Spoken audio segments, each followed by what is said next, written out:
Oke, Assalamualaikum warahmatullahi wabarakatuh. Perkenalkan nama saya Laude Muhammad Farhan dengan NIM 22650019. Langsung saja. Di sini saya mau menjelaskan kelebihan dan kekurangan black box testing. Kelebihan yang pertama, tidak memerlukan pengetahuan kode sumber. Penguji tidak perlu memahami struktur internal atau kode sumber dari aplikasi. Mereka hanya fokus pada input dan output. Yang kedua, pendekatan pengguna akhir. Menguji dari perspektif pengguna akhir sehingga membantu memastikan bahwa aplikasi berfungsi sesuai dengan yang diharapkan oleh pengguna. Yang ketiga, deteksi kelemahan fungsional. Efektif untuk menemukan kelemahan dalam fungsionalitas aplikasi tanpa terganggu oleh detail implementasi. Yang keempat, bisa dilakukan di berbagai tingkat pengujian. Dapat ditetapkan pada pengujian unit, integrasi, sistem, dan penerimaan. Yang terakhir, cepat dimulai. Karena tidak memerlukan waktu untuk mempelajari kode sumber, pengujian dapat dimulai lebih cepat. Ada juga kekurangannya, yaitu yang pertama tidak menjamin kualitas kode. Karena tidak melihat kode, kelemahan struktural atau kesalahan logika yang tidak mempengaruhi output mungkin tidak terdeteksi. Yang kedua, cakupan terbatas. Mungkin tidak mencakup semua jalur eksekusi program karena hanya menguji input dan output tertentu. Yang ketiga, ketergantungan pada spesifikasi. Keberhasilan keberhasilan pengujian sangat tergantung pada kualitas spesifikasi fungsional. Jika spesifikasi tidak lengkap atau salah, pengujian mungkin tidak efektif. Yang keempat, kurang efisien dalam pengujian keselamatan dan kinerja. Sulit untuk mengidentifikasi masalah performa dan keselamatan hanya dengan pengujian berbasis fungsionalitas. Oke, lanjut kita ke kelebihan dan kekurangan white box testing. Kelebihannya yang pertama, pengetahuan mendalam tentang kode.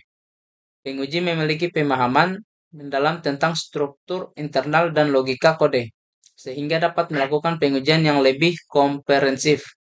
Yang kedua, deteksi dini kelemahan kode. Mampu mendeteksi kesalahan logika, loop yang tidak berfungsi dengan baik, dan masalah kode lainnya lebih awal dalam siklus perkembangan. Yang ketiga, cakupan jalur eksekusi yang lebih baik. Memungkinkan pengujian yang lebih mendetail dengan cakupan jalur eksekusi yang lebih baik, sehingga meningkatkan kualitas dan keandalan perangkat lunak.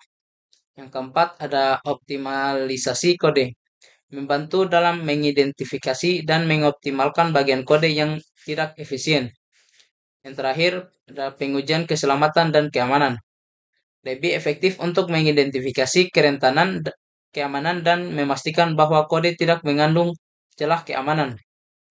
Ada juga kekurangannya yaitu memerlukan waktu dan sumber daya lebih karena melibatkan analisis kode sumber yang mendalam. Pengujian ini bisa memakan waktu lebih lama dan memerlukan sumber daya yang lebih banyak. Yang kedua, ketergantungan pada pengetahuan kode. Penguji harus memiliki pengetahuan yang baik tentang bahasa pemrograman dan struktur kode yang mungkin memerlukan pelatihan tambahan. Yang ketiga, tidak memperhatikan perspektif pengguna akhir. Fokus pada kode internal bisa mengabaikan pengalaman pengguna akhir dan bagaimana pengguna berinteraksi dengan aplikasi. Yang keempat, sulit untuk aplikasi besar. Pada sistem besar dengan kode yang kompleks, white box testing bisa menjadi sangat untuk implementasi secara menyeluruh. Oke, lanjut kita ke dalam situasi apa pengujian manual lebih diutamakan dibandingkan pengujian otomatis dan sebaliknya. Pengujian manual lebih diutamakan. Yang pertama, pengujian usability atau kegunaan. Pengujian ini memerlukan penilaian subjektif tentang bagaimana pengguna berinteraksi dengan aplikasi. Pengujian manual dapat memberikan wawasan tentang pengalaman pengguna, kesederhanaan navigasi, dan kenyamanan pengguna. Yang kedua, aplikasi baru dikembangkan. Ketika aplikasi baru pertama kali diuji, spesifikasi mungkin belum stabil atau final. Dalam kondisi ini, pengujian manual lebih fleksibel untuk menyesuaikan dengan perubahan yang cepat. Yang ketiga, pengujian ad hoc. Pengujian ini tidak terstruktur dan sering dilakukan secara spontan untuk menemukan bug yang tidak terduga. Pengujian manual memungkinkan penguji untuk bereksperimen dan mencoba skenario yang tidak direncanakan. Yang keempat, pengujian exploratory. Pengujian yang berfokus pada eksplorasi aplikasi untuk menemukan bug atau masalah yang tidak tercakup dalam pengujian terstruktur. Penguji manual dapat menggunakan intuisi dan pengalaman untuk menjelajahi aplikasi secara lebih mendalam. Yang kelima, validasi visual. Elemen UI dan desain visual seringkali memerlukan validasi manual untuk memastikan tampilan dan nuansa yang tepat pada berbagai perangkat dan resolusi layar.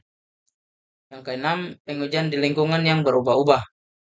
Ketika lingkungan pengujian sering berubah atau tidak stabil, mengotomatisasi pengujian bisa menjadi sulit dan memerlukan banyak penyesuaian. Pengujian manual lebih disesuaikan dengan kondisi ini. Oke, lanjut kita pengujian otomatis yang lebih diutamakan. Yang pertama, pengujian regresi. Pengujian otomatis sangat efisien untuk mengulang pengujian pada fitur yang sudah ada setiap kali ada perubahan atau update pada aplikasi. Ini memastikan bahwa perubahan baru tidak merusak fungsi yang sudah ada. Yang kedua, pengujian yang berulang. Tugas pengujian yang perlu diulang berkali-kali seperti pengujian regresi atau pengujian beban. Sangat cocok untuk otomatisasi karena menghemat waktu dan usaha manual. Yang ketiga, pengujian beban dan kinerja. Pengujian otomatis memungkinkan simulasi beban berat atau kondisi ekstrim untuk mengukur kinerja aplikasi. Ini sulit dilakukan secara manual karena memerlukan skenario yang kompleks dan beban kerja yang konsisten. Yang keempat, pengujian pada berbagai platform dan perangkat. Pengujian otomatis dan memungkinkan eksekusi skrip yang sama pada berbagai perangkat, sistem operasi, dan browser untuk memastikan kompatibilitas dan konsistensi. Yang kelima, pengujian yang membutuhkan akurasi dan ketelitian yang tinggi. Otomatisasi membantu mengurangi kesalahan manusia dan memastikan akurasi yang konsisten dalam pengujian, terutama untuk perhitungan matematis atau logika yang rumit. Yang keenam, waktu pengujian yang cepat. Pengujian otomatis dapat dijalankan daripada pengujian manual, memungkinkan penyelesaian lebih cepat dalam waktu yang lebih singkat. Bagaimana cara memastikan pengujian non-fungsional seefektif mungkin? Yang pertama, definisikan kriteria dan sasaran yang jelas. Kriteria keberhasilan, tentukan metrik yang jelas seperti waktu respon maksimum, throughput, penggunaan sumber daya, dan lain-lain. Sasaran pengujian, identifikasi sasaran spesifik seperti waktu pemulihan setelah kegagalan, skalabilitas, kinerja di bawah beban, puncak, dan lain-lain. Yang kedua, gunakan alat pengujian yang tepat. Alat kinerja, gunakan alat seperti Gmeter, Load Runner, atau Gatling untuk pengujian kinerja. Alat keamanan, gunakan alat seperti WASP, ZEP, Burp Suite, atau Nessus untuk pengujian keamanan. Alat uji beban dan stres, gunakan alat seperti iPatch, Benchmark, Grinder, atau Zoom untuk menguji beban dan stres. Yang ketiga, buat rencana pengujian yang komprehensif. Rencana pengujian, rencanakan skenario pengujian yang mencakup berbagai kondisi penggunaan. Dokumentasi, dokumentasikan semua skenario pengujian, alat yang digunakan, dan metrik yang diukur. Simulasi lingkungan produksi, lingkungan uji, ciptakan lingkungan pengujian yang menyerupai lingkungan produksi sejauh mungkin. Data pengujian, gunakan data yang realistis dan representatif dari kondisi dunia nyata. Yang kelima, lakukan pengujian berulang. Pengujian berulang, lakukan pengujian berulang kali untuk mengidentifikasi variasi dalam hasil dan mengevaluasi konsistensi. Automasi, otomatiskan pengujian jika memungkinkan untuk efisiensi dan konsistensi. Yang keenam, analisis dan interpretasi hasil. Analisis metrik, analisis data yang dikumpulkan selama pengujian untuk mengidentifikasi pola, anomali, dan area yang untuk diperbaikan. Tindak lanjuti hasil pengujian dengan perbaikan yang diperlukan dan lakukan pengujian ulang jika diperlukan. Yang ketujuh, kombinasikan dengan pengujian fungsional. Diterkaitkan Evaluasi bagaimana perubahan fungsionalitas mempengaruhi aspek non-fungsional.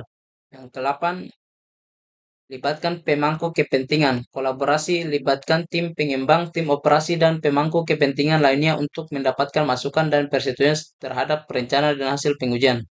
Transparansi. Pastikan hasil pengujian didokumentasikan dan disebarluaskan kepada semua pihak.